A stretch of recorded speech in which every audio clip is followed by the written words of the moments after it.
रक्षाबंधनाच्या कार्यक्रमाचं महत्त्व भारतीय संस्कृतीमध्ये रक्षा म्हणजे काय? रक्षा म्हणजे त्या ठिकाणी सुरक्षा, संरक्षण. रक्षा म्हणजे संरक्षण आणि हे संरक्षणाचं बंधन आहे.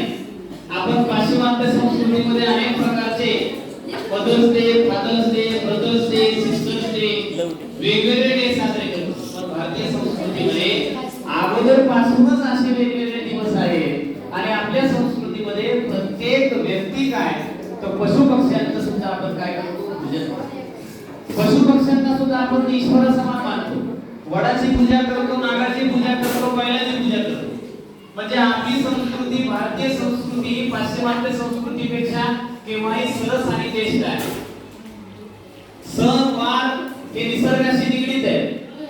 रक्षाबंधन करताना रक्षाबंधनाचा अर्थच असा आहे की आपण आपल्या घरातील स्त्रीचं संरक्षण करण्याची जबाबदारी स्वीकारावी. कारण स्त्री म्हणजे अनेक रूपामध्ये माता आहे, भगिनी आहे, पत्नी आहे, मैत्रीण आहे. तिचे अनेक रूप आहेत आणि आपल्या भारतीय संस्कृतीमध्ये तिला निर्माती म्हणून आपण पूजतो. आजच्या पवित्र रक्षाबंधनाच्या कार्यक्रमामध्ये भावाने बहिणीचं रक्षण करावं आणि विचार करा, प्रत्येक भाऊ काय करतो? आपल्या बहिणीचं संरक्षण करण्यासाठी तत्पर असतो आणि बहीण सुद्धा भावाच्या प्रत्येक अडचणीमध्ये सक्षमपणे तिच्या पाठीमागे असते, भावाच्या पाठीमागे असते. आणि या भारतीय संस्कृतीनुसार आज आपल्या पाठशाळेमध्ये आपण रक्षाबंधनाचा कार्यक्रम आयोजित केलेला आहे.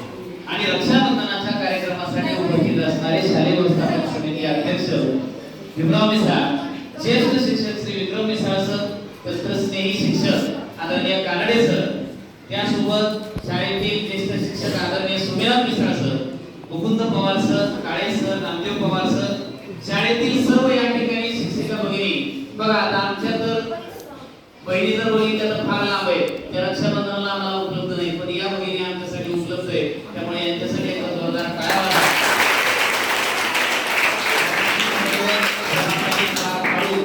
शाळेतील प्रत्येक कामामध्ये या सक्षमपणे काम करतात. आदरणीय ज्येष्ठ शिक्षिका भगिनी श्रीमती गरकळताई, त्यानंतर श्रीमती बनकरताई, श्रीमती सानपताई, श्रीमती भुगेताई, श्रीमती खेडकरताई आणि श्रीमती बेळगावकरताई या आमच्या सर्व भगिनींचा आज राखी पौर्णिमेनिमित्त मी या ठिकाणी अभिष्ट चिंतन दीर्घायुष्यासाठी करतो आणि रक्षणासाठी आम्ही सदैव तत्पर राहू अशी ग्वाही देतो. टाळ्या वाजवून त्यांचं कार्यक्रमाला सुरुवात करण्यापूर्वी मी या ठिकाणी शालेय व्यवस्थापन समितीचे अध्यक्ष भीमराव मिसाळ यांच्यापासून कार्यक्रमाला सुरुवात करतो. आपल्या या गावातील सुनबाई म्हणूया आणि आमच्या भगिनी म्हणूया. मी गरकळताईंना विनंती करतो की त्यांनी या ठिकाणी भीमराव मिसाळ यांना रक्षा बंधनाच्या कार्यक्रमानिमित्त राखी बांधून आजच्या कार्यक्रमाला सुरुवात करावी.